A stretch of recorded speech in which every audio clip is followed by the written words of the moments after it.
I am Ferdinand Marcos, and I am the President of the Republic of the Philippines. I stand today on behalf of 110 million Filipinos. Hello everyone, hello people, and hello words Philippine. It's me again guys, Let's Talk Vlog. Shout out sa lahat ng mga Pilipino sa buong daigdig. But anyway mga kababayan, alam nyo no, napakaganda guys itong interview po ni Ka Tunying no, kay Secretary ES Secretary Lucas Bersamin no. Malalaman po natin dito mga kababayan, ano bang klaseng pangulo si Pangulong Marcos Jr., siya ba ay magagalitin o 'di ba? Pero alam nyo na napanood ko ng buo ito ay talagang priority pala ni Pangulong Marcos Jr. ang barn no sa Mindanao. So but anyway guys no, ako'y napaka overwhelmed at hanga ako dito sa ES na si Secretary Bersamin kasi magaling ang Pangulo na pumili no, dahil alam po natin dating Chief Justice ito. So talaga namang hindi lang ES ang kanyang trabaho. Of course guys, magiging secretary, kumbaga advisor no, pwede no. At talaga namang sumasangguni din ang Pangulo sa kanya for sure. Dahil kung mapanood nyo itong video na ito, talagang mamamangha ka mga kababayan kayo kung sino ba talaga si Lucas Bersamin at sino ba talaga ang ating mahal na Pangulong Marcos Jr. Ano ba klaseng Pangulo si Pangulong Marcos Jr. So malalaman po natin dito no. So but anyway mga kababayan, shout out kay Ka Tunying. Ito po ay courtesy po ni Tune In Ka Tunying. Ayan, Ka Tunying, i-share ko yung video mo courtesy niya po ito mga kababayan. Mag-subscribe kayo sa kanya sapagkat maganda po ang kanyang mga videos ay interview sa mga kilalang tao Alam nyo naman to si Ka Tunying kilala din ito kaya gustong gusto ko ito, idol to. But anyway mga kababayan, but before panoorin nyo, medyo may kabaan no, at panoorin nyo ng buo para malaman nyo kung sino talaga si Pangulong Marcos Jr. as a President of the Philippines at sino si ES Bersamin no. Bagat hindi man buo mga kababayan itong video nito, but marami kayong matutunan at malalaman dito sa interview ni Ka Tunying. But before that, don't forget to likes and hit the button bell para lagi kayong update sa aking mga live updates and upload videos. At si Ka Tunying, subscribe kayo sa channel niya. Thank you guys. See you again on my next live and videos. Bye bye bye baboos. Bilang executive office, kami ang nagdadala ng mga essential na paperwork, casework, case studies. Tapos kung meron siyang iuutos, ginagawa namin yan. And kami ang umaharap karamihan sa mga line agencies or other cabinet na officials kung hindi si Presidente mismo. Sa amin dinadala yung concern. Kaya pala ang tawag sa inyo Little President. Ano? Hindi ko nga alam kung nagmula yan. Ang estado namin sa cabinet, combined Yung naintindihan ko sa aming expectation sa amin is kami po yung chief of staff ni Presidente tungkol sa mga bagay-bagay na kailangan niyang gawin, kailangan niyang tapusin, kailangan niyang isilbi sa bayan. So, maybe yun ang dahilan kung bakit nabansagan yung occupant ng office na ito na Little President. The little is more an adjective to show na he is not the President. And the President is more an adjective to show that he occupies a position under that President. Pero tama po bang sabihin na kapag ka executive secretary, para ka ding presidente, na dapat nalalaman mo yung nangyayari sa bansang ito? Well, kasama sa job description namin yan dahil kung babasahin mo yung administrative code, yun ang pinag-uusapan na batayan namin, ang powers namin. Napakahaba yung listahan. Practically, kung ano yung kailangan na mangyari dito sa presidency ng pinagsisilbihan naming presidente, nandun, nakalista. Yung mga default na kailangan na kami ang gumawa na hindi ginagawa ng ibang sekretary. Sa mga cabinet na meeting po, nakikita ko, lagi kayong nandun eh. Naka-absent na mo ba kayo? Mula nung kayo na-appoint na ES? Sa pagtanda ko sa buong taon na nakaraan, araw-araw na mayroong cabinet meeting, siguro meron lang isa o dalawa na pagkakataon na hindi ako nakasipot. At yun naman ay dahil nandun ako sa ibang errands para kay Presidente. Kagaya nung halimbawa na tiyempo, na taon, na umarap kami sa congressional hearing, kahit sa budget o ano pa man yun, hindi kami, pwede kaming wala doon sa side ni Presidente. Mapansin mo siguro, nandun ako lagi sa kanan ni Presidente. Yes, apo. At yun ang naging arrangement ever since. Nasa kaliwa usually si former Senate President Enrile. Kasi siya ang Chief Presidential Legal Advisor. So gano'n ang sitwasyon. So kung 365 days na po kayong naninilbihan bilang Executive Secretary, wala kayong absent sa araw-araw na ginawa ng Panginoon. Ibig sabihin, nakakahiya pala sa ibang empleyado rito kung pa-absent sila. Yeah, bawal magkasakit. No, ang ating Pangulo ngayon ay napaka-reasonable. Hindi siya demanding na kailangan nandun ka lang, naka-ready ka lang, ganyan. Hindi siya ganon. Nasa abroad man ako, na tiyempo, maaari kanyang tawagan din. That's the value of modernity, you know? At itong taon na nakaraan, mapalad naman ako na si Presidente, kung meron siyang kailangan sa akin, nagko-communicate na lang yan. Electronically. Ako naman na may mga tao akong mga inaasahan, so doon ako nagde-delegate. Yan ang beauty ng ating arrangements ngayon.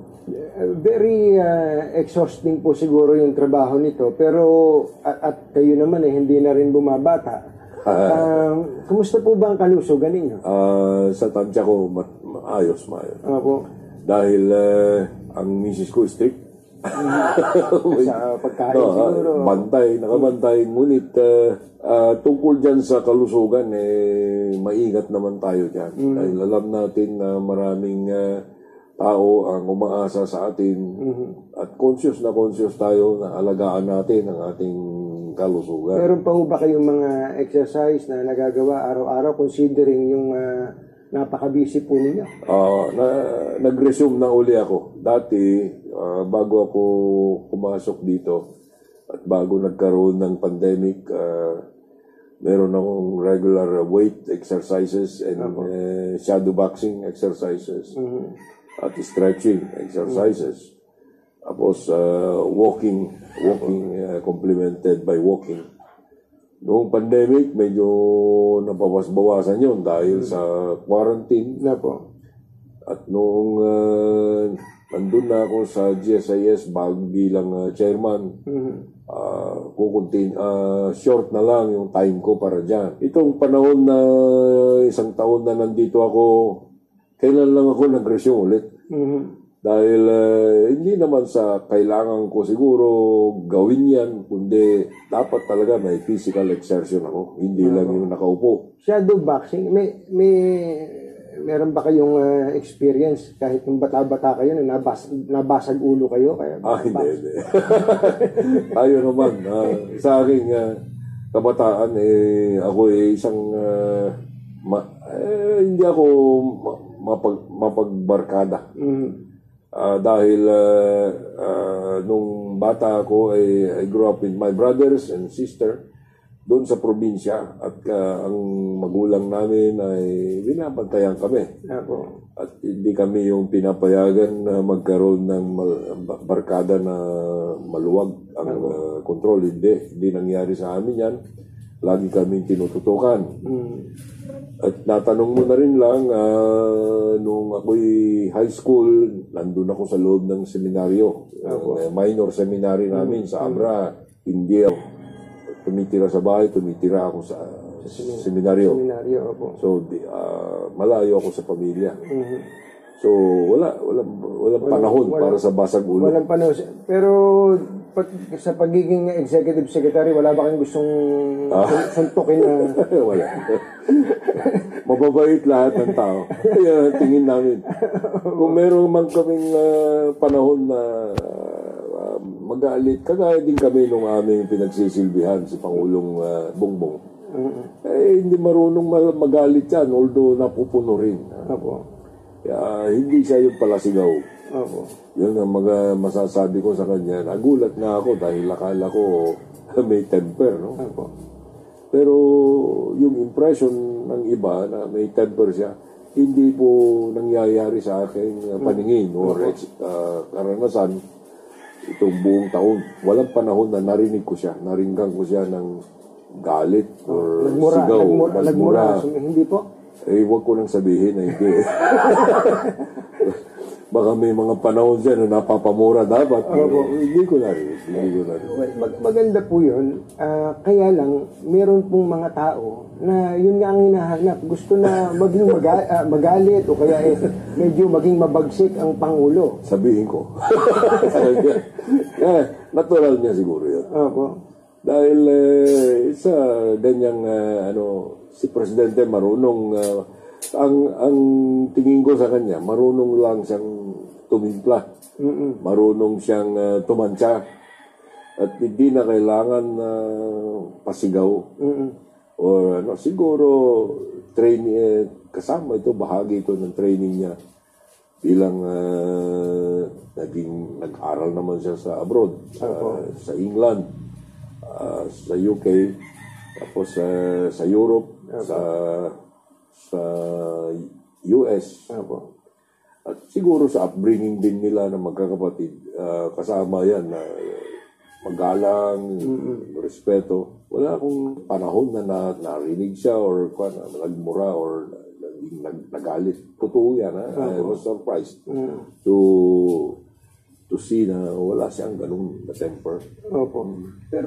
Pero uulitin ko lang po, ang sabi po ng ibang mga observers ay yung pagiging mabait ng Pangulo na hindi nagagalit lalo na sa publicly, yun daw po ay sinasamantala ng mga opisyal ng pamahalaan na gumagawa na tuloy ng kalokohan dahil hindi naman sila napapagalitan ng public. Yan naman wag nilang isipin yan.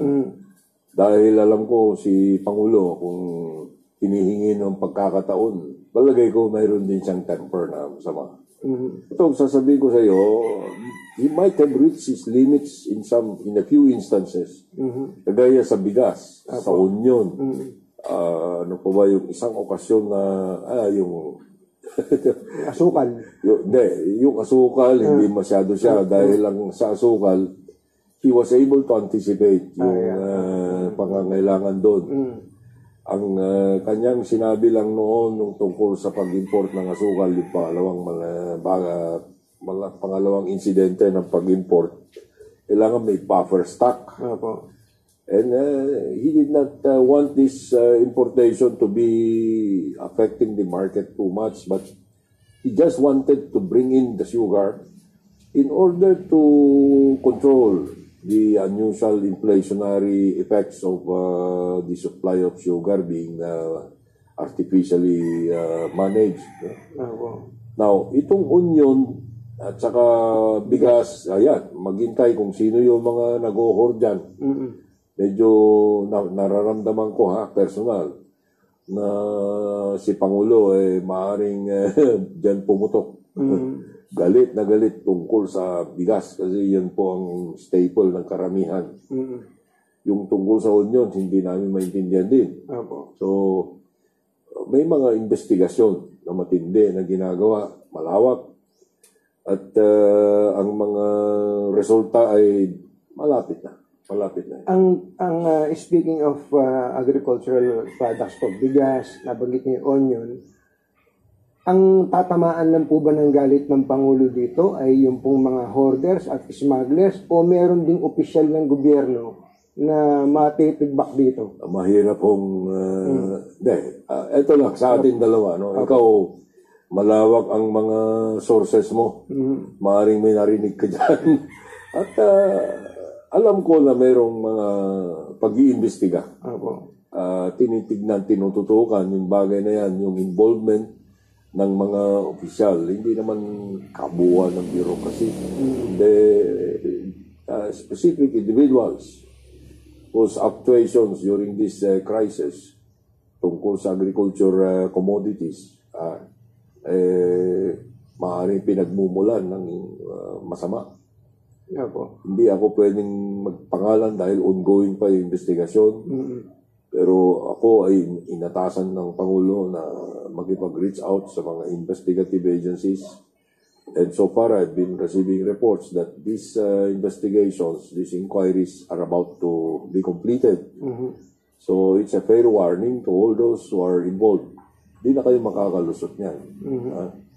So, maaaring kung hindi marunong magalit si Pangulo na magparamdam na magmapagmura or ano, hindi ganun.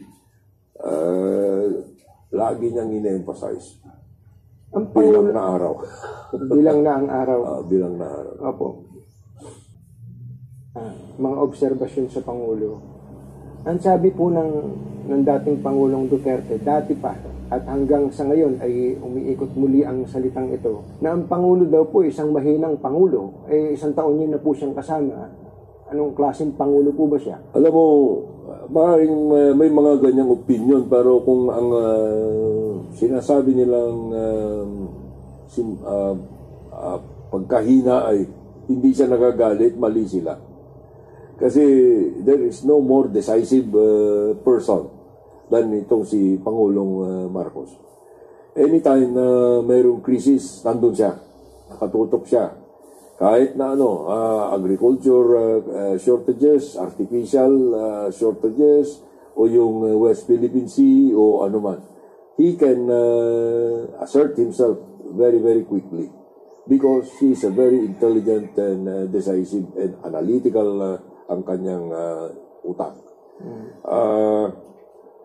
Every Tuesday morning, we devote that to cluster meetings. Ang cluster meetings, when I first joined the cabinet, maka-English na konti. When I first joined the cabinet used to meet as a whole on Tuesday mornings. But then later on, we came to know that too many people is not an advisable number for a meeting like this. So we went into cluster meetings. Almost every time na mayroong bagong issue, yung cluster meetings would focus on those concerns. Whether they are for agricultural shortages or alleged shortages or scandals or projects that are not being attended to. The president always yung kanyang reaction always shows that he is a very analytical person. He is hindi siya yung off the cuff na knee-jerk reaction. Well studied ang kanya. Now, how does he do this processing? Kung temperamental siya, I doubt if that kind of processing can be expected from him. So he's just reacting very intelligently and very broadly about these issues. He cannot be compared to any other person. He has his own way of doing things. No? Yung iba sabihin decisive sila because nagmumura sila or that's not good to make a comparison with them. Yung iba nagpapahuli ka agad ng tao, hindi ganon si presidente. But all the time na mayroong bilin si presidente, it's a whole of nation, whole of government approach lagi. No? Yung nangyari dun sa sa Digamo. Nga po. Okay, that's one instance. Si Presidente, he summoned all the relevant agencies, police, military, NICA, and everybody. Lahat kayo. Sabi niya nga, I was always present in those meetings. So, natutukan namin kaagad yun. Walang kaming araw na pinalampas na hindi namin pinag-usapan yun. West Philippine Sea, lalo na nung sinumon niya yung Chinese ambassador. No? Ayaw ko sanang banggitin ito. Pero that's a kind of a decisiveness na hindi mo makikita siguro sa ibang tao. Isumon the ambassador. Pinagalitan po niya.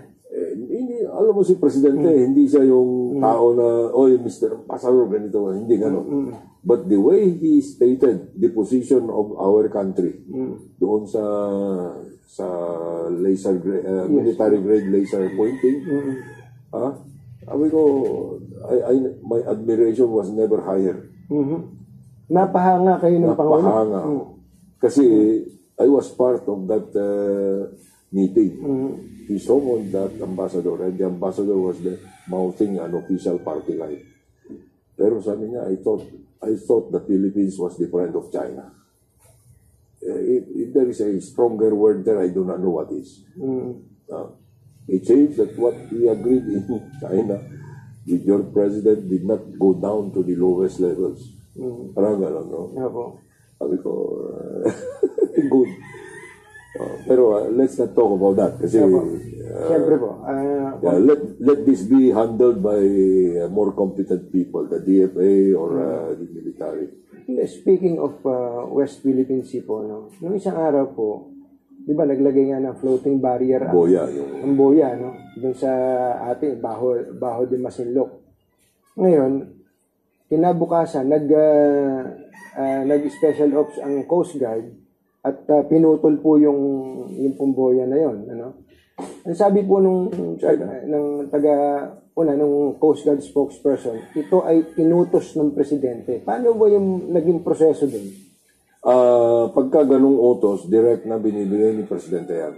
After conferring with all security officials who are concerned with the matter. Hindi namin pwedeng i-reveal kung paano, but that decision-making process was put in place, and they met, and the decision was reached to go there. Pero kita nyo naman ang reaction ng China. Well, we do not do anything na hindi nagre-react ang China. Opo. Lagi tayo tinututukan, but you know, this is an administration that will not surrender an inch of Philippine territory or sovereignty. If China, well, I cannot make a statement about China. Let us say it in general terms. Yes. We are out there to defend.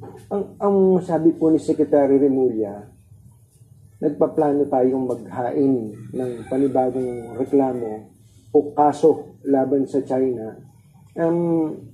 Nabuo na po ba ang pasya ng pamahalaan tungkol? Yeah, that's always, no, this is the position that the government will take most likely.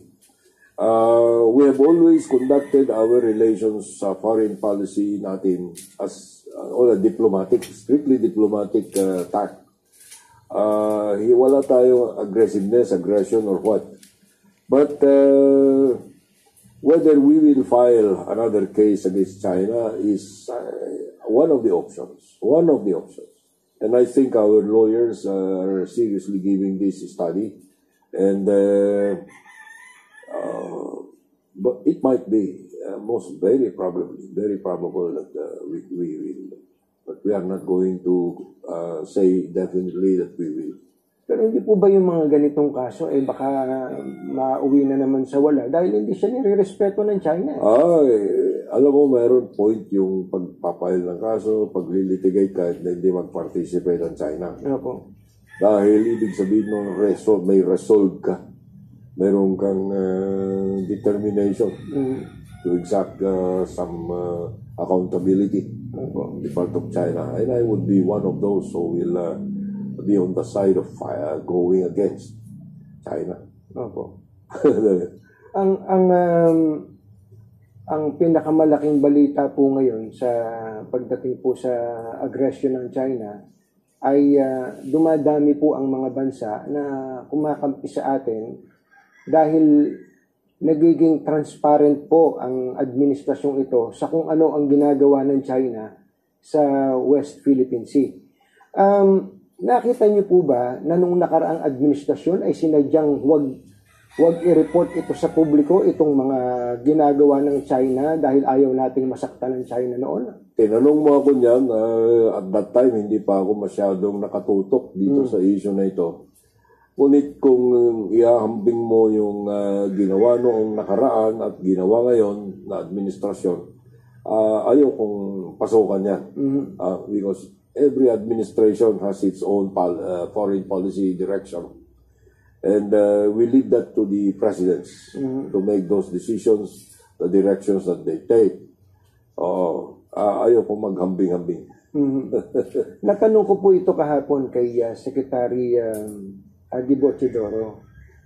Sa panahon po ba ngayon, can we live without China? Anong ibig mo sabihin? Are we dependent? Or? Being dependent, kasama na po siguro yung ekonomiya, trading. Alam mo, ang tanong na yan ay maraming aspeto. Opo. At hindi maganda na ako magsasalita tungkol dyan. Dahil sa masyado akong malapit sa presidente. Opo. I cannot second guess what the president wants to do. I cannot second guess what our foreign policy should be in relation to China. It will be enough for me to say that we are dealing with these issues diplomatically if it is still possible for us to go with China. But about this economic viability of our relations or the dimensions of the economic dimensions, if we were to go against China, well, alam mo, hindi natin pwedeng sabihin na dependent tayo sa China. China might be our trading partner or supplier or it gives us some products that we may really need. But we should not be too dependent on China.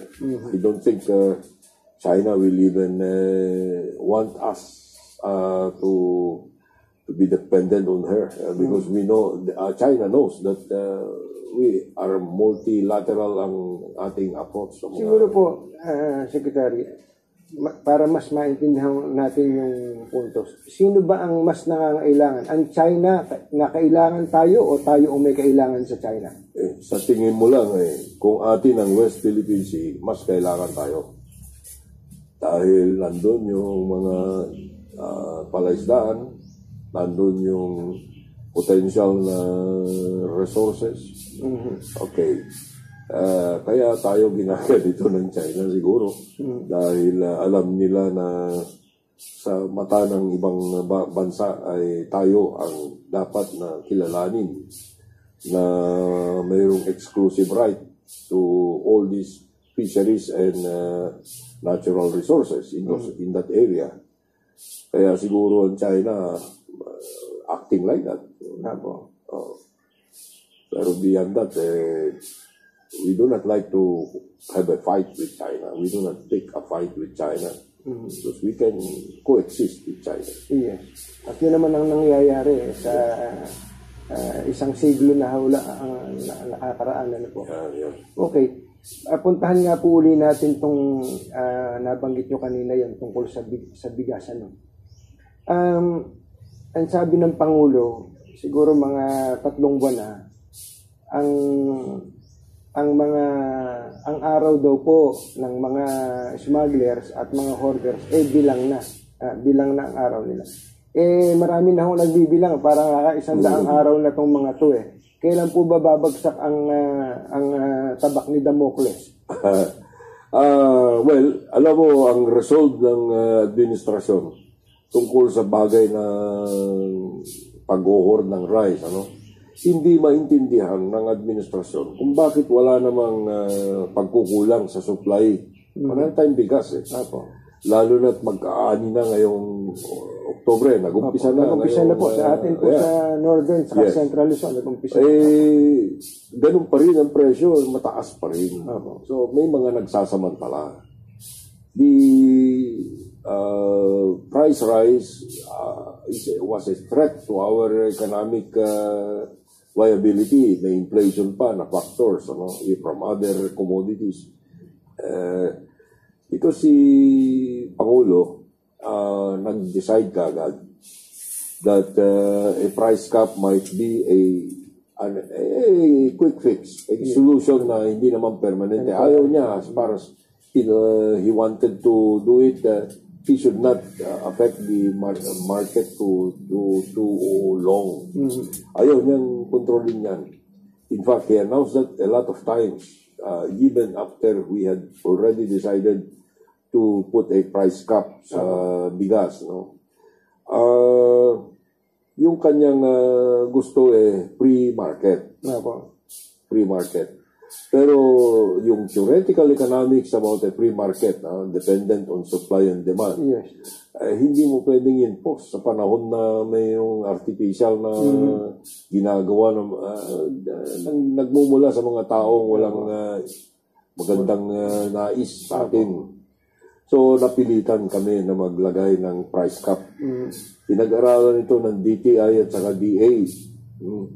Dahil pinapaktor nila yung mga value also of inputs at saka the factors of production. Ang problema, na-discover na mayroong mga smuggled rice. Hindi mo maalis yan. It's always a daily fight against smuggling, against people taking advantage of other people. So, nag-decide din si Presidente na kung ganyan lang ang kuha nila, maaring may mahuli na mga bigas na illegal, kaagad i-distribute sa taong bayan na nangangailangan. So, yun ang ginagawa niya. Napansin nyo siguro, nagpunta siya sa Zamboanga, punta siya sa Cavite, nagpunta sa Bicol, sa Camarines Sur. I-distribute na doon yung mga bigas na nakumpiska. Now, that is one way of punishing those who have been very tawag doon, yung mga saking na nag-i-import ng bigas na hindi nila tinitignan yung kapakanan ng taong bayan. Now, if these people persist, it might be worse. It might be worse. And we do not know yet what can happen to them. But I have also coordinated with the investigating agencies because that is the instruction of the President. We should really prosecute. Kasi maraming humihingi ng prueba na seryoso. Sample. Kailangan na may masampulan. Masampulan. Meron sinasabi ko lang na I think about to end na yung investigation doon sa banda ninyo. Meron doon na-identify. So, mag-iingat siya. Siya. Mukhang kilala ko na yun. Kayo po ba, kung kayo ang tatanungin, dapat na bang ipaubaya ng Pangulo sa ibang tao ang Department of Agriculture? Well, alam na rin niya na kailangan sigurong mayroon na siyang irregular na sekretaryo. Ito kasing pagpipili ng sekretaryo, siguro tinatansya niya kung sino yung dapat. Dahil ang agriculture portfolio ay napakaraming issues dyan. Okay. Wala pa akong balita kung mayroon na siyang napupusuhan. But he's, I think, on the way to that. Because he cannot also just leave this in the hands of people na hindi naman sila makapag-decide kagad. Yung regular na secretary. I do not like to second guess the President. May short list na po ba dyan? Maari, meron na. Maari. Kailan pa po nag-umpisa ng mamili ang Pangulo? Matagal na yan, iniisip niya yan. At kasi natatanggap niyang payo, marami rin nagsasabi sa kanya na maganda kung siya. Dahil sa dami ng problema dyan sa agrikultura. Kailangan talagang presidente ang humawak nun sa ngayon. Sa kalagitnaan ng mga issues na ito, kailangan mas malaki authority kagaya niya. Mayroon din nagsasabi na panahon na ibigay niya sa iba, mag-concentrate na lang siya sa mga ibang pangangailangan ng bayan. Ngunit sa akin tingin, mas matimbang yung mga nagsasabi sa kanya na he should still be there because we need a man like him to solve the agricultural issues. Ang obserbasyon po nung iba, parang wala tuloy fallback. Pagka may problema sa DA, siya nakaagad yung nasasapol.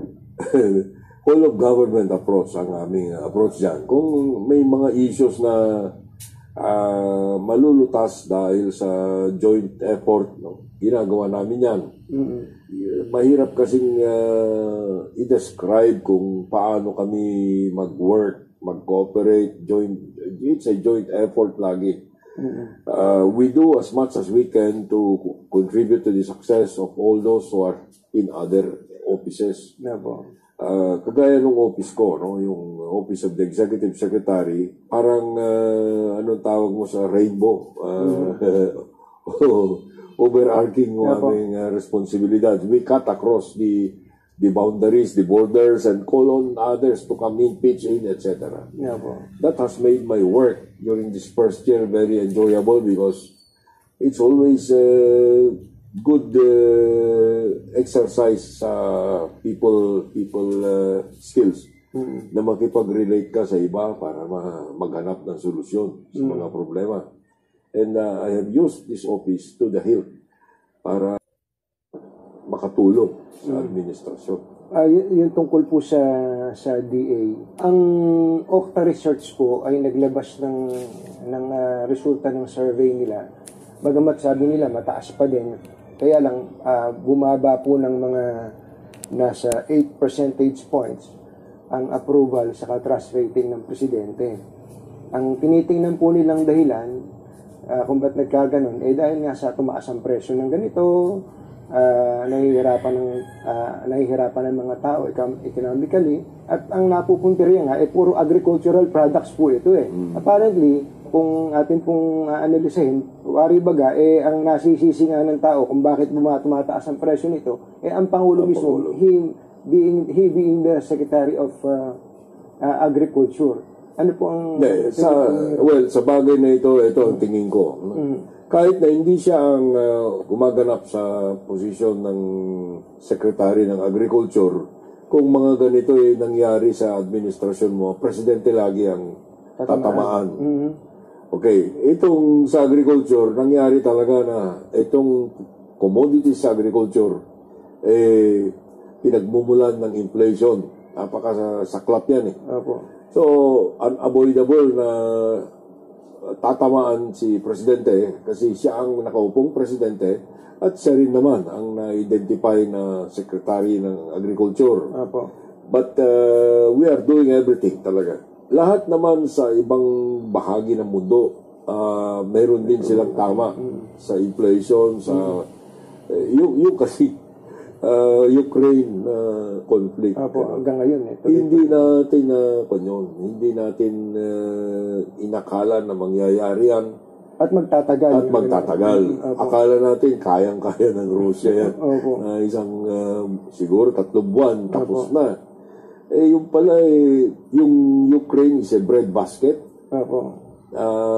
Yung exports nila ng wheat, hindi natin masabi kahit noon hindi natin nakita na mayroong impact dito sa atin. So, in other parts of the world, let me just point that out. So, itong tama kay Presidente tungkol dyan, maaaring temporary lang. Kasi, the moment na masolusyonan niya yan, yung mga issues na nagmumula sa agricultural sector, siguro, magre-rebound ng konti sa popularity. Ako po, ayoko naman kayong papaghulain, pero ano sa palagay nyo, ang Disyembre ba natin ay magiging malungkot? Hindi siguro. Dahil tuloy-tuloy ang aming mga ginagawang paraan upang mapaligaya ang estado ng mga tao. Nakikiusap lang ako sa mga tao na gawin nila yung share nila sa pagpapalago ng ating mga kababayan, ganyan, sa needs, pagtulong sa ating mga kababayan. Ito ay dapat whole of nation naman ang gagawin natin. Makikooperate tayo sa gobyerno dahil ang gobyerno ay nandyan lang upang mag-adapt ng mga policies na maganda. Nga po. At hindi lang gobyerno ang dapat na umaksyon tungkol dyan, kundi kabuuan ng ating kababayan. Nga po. Ano po ang aasahan namin kay Executive Secretary Lucas Bersamin sa mga susunod na taon? Kayo po ba makakasama ng Pangulo hanggang sa dulo? Alam mo si Pangulo, pumasok ako dito 1 year ago. That is September 27. So that means hindi ako original na nakasama sa cabinet. Bago siya pumunta sa United Nations, the day before, Saturday yun he left for the UN sa New York on a Sunday. Sunday before September 27. September 27 was a Tuesday. Did the week before. Okay, 1 week siya doon. Tinawagan niya ako. At sabi niya, I am offering that you become my executive secretary. Hindi ko na tinanong kung bakit niya, kung kailangan, hindi naman vacant pa. Okay, but that was a moment na when the president asked you to do something na hirap tang tumanggi. Ako ay nandun sa bahay noon and I remember that moment very well. 7 o'clock in the evening, that Saturday before he left for New York. And he asked me to join his cabinet.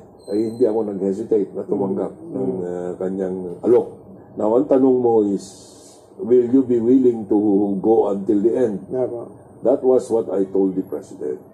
I will serve you for as long as I am useful to you and for as long as you need me. Beyond that, if there is either of these missing, I will step down and I will not last a minute longer because service is my dedication to you, loyalty to you is all the only things I can offer. Throughout this year that is past, lagi niya ako tinitignan. Have you ever wondered kung bakit ka nandito?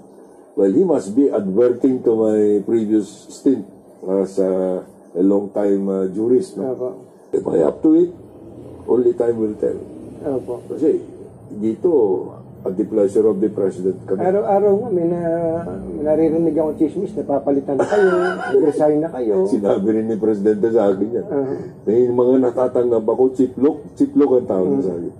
May mga natatanggap ako, chiplok, ng mga sulat, ang kakapal pa yung iba. Sabi yan, gusto niyong trabaho ko. Nasa inyo po yan. Sabi ko, pwede naman ako go to one side and give you the full hand, the freedom.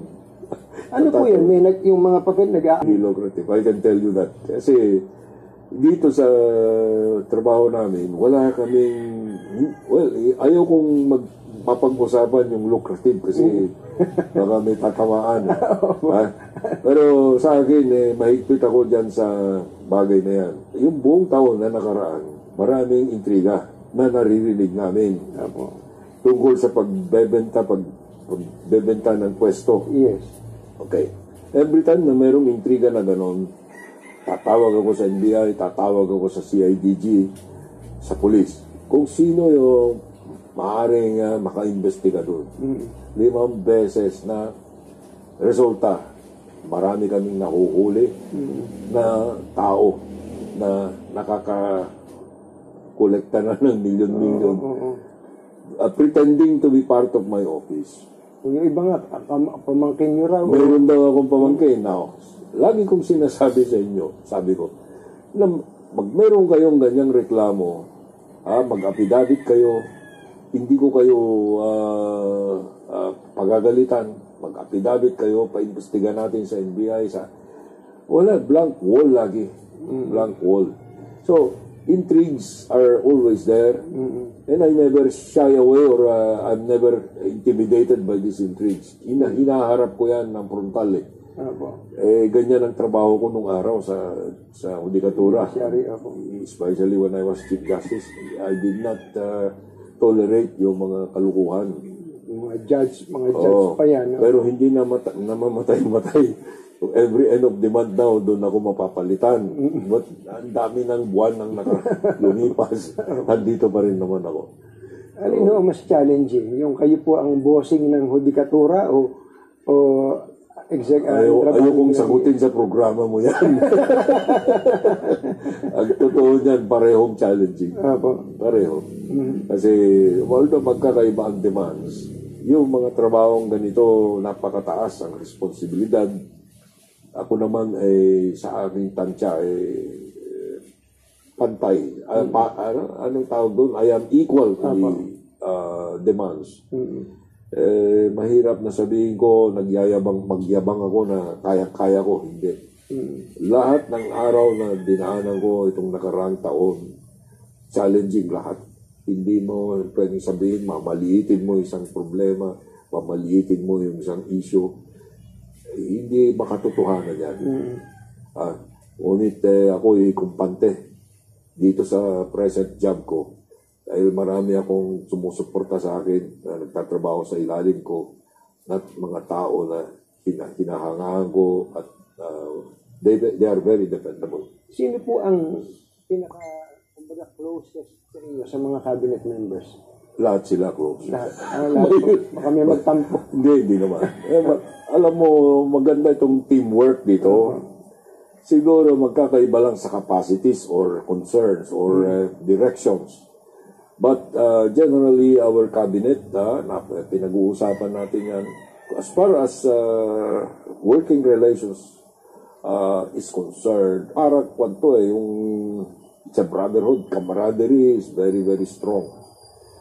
Because we know that we have a common goal of delivering services, and we are serving a president who wants to make meaningful yung kanyang administration.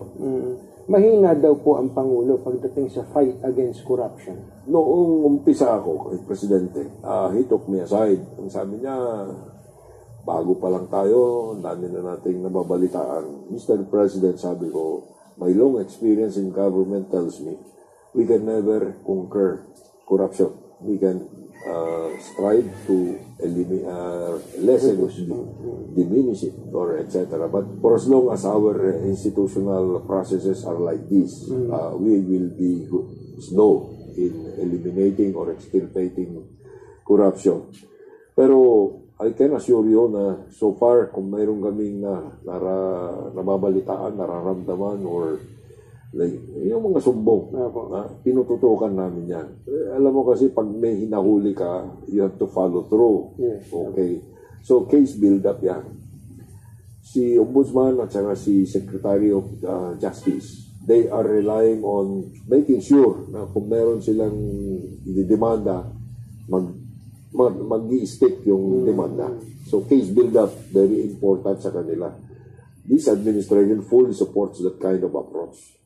Kasi, demanda ka ng demanda, tapos in the end, pagtatawanan lang. So, all those na nahuli at nadidemanda, I am sure na mayroong strong evidence na because of the case build-up. Yun yung in-adapt ni Boying Remulla. He announced that very publicly, and he is actually implementing that. Yung sila ni Ombudsman at saka yung Philippine Competition Commission, they are in the forefront of this move to charge cartels. Yung mga so yung sinabi ko sa iyo kanina, very soon meron ng resulta yan. Secretary Boying transmitted his initial report kahapon. Meron na. Meron na. Naasahan pala tayo sa Onion. Sa sibuyas. Sibuyas ng Nueva Ecija. Opo. Ewan ko kung bakit marami kayong sibuyas. Marami po kami sibuyas yan. Kami po ang sibuyas capital. Kaya mag-ingat yung mga nandun. Isa na lang po. Ano po, sa isang taon po na to, ano yung sabihin yung maipagmamalaki ng administrasyon sa ating mga kababayan. Top of mind lang po. Ano yung pwede nyo sabihin, kahit saan kayo magpunta, pwede nyo sabihin na kung sino man ang makausap nyo. Ito ang nagawa ng administrasyong ito. Marami yan, pero siguro just to be responsive to your question, the President is very, very proud of his peacekeeping efforts sa South, sa Muslim Mindanao, sa BARM. No? From day one, naintindihan ko na yan ang tinutukan niya. And after I joined him in September, he always paid attention, giving priority to that peace effort in Mindanao. This is the first time probably in so many years na yung outbreak ng rebellion doon, yung separatist movement napatahimik. No? Of course, there are pockets of violence, but these are not going to hamper yung effort ng peace in Muslim Mindanao. You remember, aywan ko kung siguro batang-bata ka pa nung panahon na araw-araw may inuuwing patay na bangkay ng sundalo, ganyan, na galing doon. And I remember that very well kasi dami kong mga kaibigan na inuwi, hindi na binubuksan yung container, kabaong na. So, yun ang Presidente. Alam mo, si Presidente, sundalo yan eh. Scout Ranger. No? He is now 66, so he must have been also in the midst of all those yung past na history, and he must have felt na it was time for our country to move on from that kind of strife. No? So, top of mind, yun ang alam kong he can probably be proud of. Now, there are others, yung kanyang pagdalaw sa ibang bansa to respond to treaty commitments, to promote our Philippine economy, ganon. He must also be proud of those. Kasi concerned siya lagi dyan sa economic side of our life. But to me, yung peace effort. Baka gusto niyo pong magbigay ng message doon sa mga kababayan natin na hanggang ngayon ay nakakapit pa rin sa administrasyon, binibigyan pa rin ng pagtitiwala ang pamahalaan. Pero gusto ko rin magbigay kayo ng message doon sa mga nagsasabing nabudol kami nung eleksyon.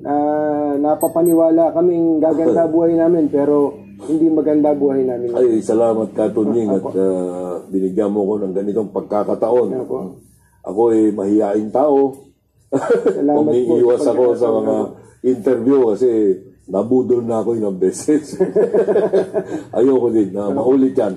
Ulit, ito ay pagkakataon na gagamitin ko upang sabihin sa inyong lahat na mga tagahanga ni Katunying, ako isa sa inyo, kasama ako sa inyo. Maniwala kayo kay Presidente, he was probably very ready for this job. Given these issues that have been confronting us from the time I joined this administration, I often wondered, nagtataka ako kung bakit marami pang naghahangad na maging Pangulo sa hirap ng responsibilidad, sa dami ng mga issues at problema na hinaharap at lulutasin ng isang opisyal na Pangulo ng ating bansa. Ngunit nakita ko kay Presidente Marcos na dedicated siya.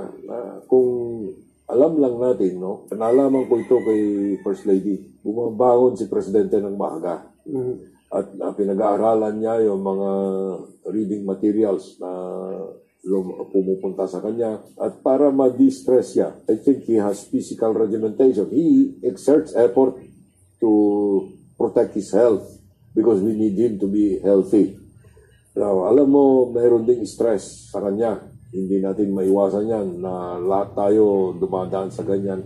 Meron siyang mga formula for removing stress. Okay. With his preparation, no, siya ay aral sa statecraft because he was the son of a president who was there for a long period. Okay, no better training can be obtained sa statecraft than being on the side of a person who has been a master of statecraft. Tapos, mother niya, remember, First Lady, not only First Lady, tapos active pa sa political and social life ng ating bansa.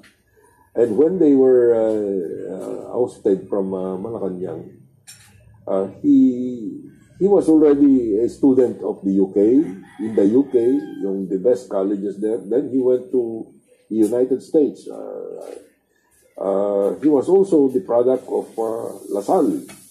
No? That kind of a preparation is probably the best, if not the kind of preparation that you would need for this kind of position. Now, compare him to others who might have reached the presidency. I think he was the most prepared. He was the most prepared. Huwag mo nang sabihin na, well, hindi ko na iisa-isahin sila. So, yun po ang aking pag-asa na in the long term, in the countdown to his final day here in this office, solutions will be reached or will be implemented. And that is the assurance that I can give because I have seen first how he works, how he strives to resolve all these issues that are facing the country. So, mahirap lang kasi magpangalan kung ihahambing mo sa mga ibang tao, hindi maganda. So, beyond that, the assurance that I can give is all of us who work under him because he has his confidence and trust is with us, you know. Be assured that he is doing his best. And if his best is not enough, blame us, not him. Salamat po. Thank you. Yes, thank you so much po sa pagkakataon.